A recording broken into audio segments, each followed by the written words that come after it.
నలుగురు కలిసి పొరుపులు మరచి చెయ్యాలి ఉమ్మడి వ్యవసాయం. నలుగురు కలిసి పొరుపులు మరచి చెయ్యాలి ఉమ్మడి వ్యవసాయం. నలుగురు కలిసి పొరుపులు మరచి చేస్తే ఉమ్మడి వ్యవసాయం మనకిస్తుందెక్కువ ఫలసాయం. ఇది రైతులకెంతో సదుపాయం. నలుగురు కలిసి పొరుపులు మరచి చెయ్యాలి ఉమ్మడి వ్యవసాయం. ఒక సంసారం 100 ఎకరాలను పండించటమే అరుదు కదా, అది భరించలేని బరువు కదా. ఒక సంసారం 100 ఎకరాలను పండించటమే అరుదు కదా, అది భరించలేని బరువు కదా. 10 కుటుంబములు 1000 ఎకరాలను సాగు చెయ్యటం సులువు కదా. నలుగురు కలిసి పొరుపులు మరచి చెయ్యాలి ఉమ్మడి వ్యవసాయం. మహారాజులు జమీందారులు మచ్చుకు దొరకని కాలంలో ఈ ప్రజలే ఏలే రాజ్యంలో.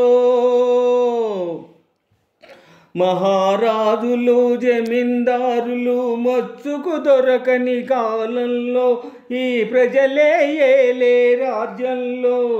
ఇతరుల కష్టం దోచుకు తినటం ఇకపై సాగే పని కాదు. నలుగురు కలిసి పొరుపులు మరచి చెయ్యాలి ఉమ్మడి వ్యవసాయం. ఇది ఏ సూత్రం, ఒక్కడు మాత్రం భూమిని గుత్తకు కొనరాదు. కడు సోమరిపోతై మనరాదు. నేల నీరు గాలి వెలుగు కొందరి సొత్తని అనరాదు.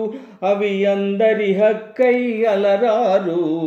నలుగురు కలిసి పొరుపులు మరచి చెయ్యాలి ఉమ్మడి వ్యవసాయం. నలుగురు కలిసి పొరుపులు మరచి చెయ్యాలి ఉమ్మడి వ్యవసాయం. ఒక్కొక్క వ్యక్తి సమస్త శక్తి ధారపోసి పని చెయ్యాలి. ధనధాన్య రాసులే పెంచాలి.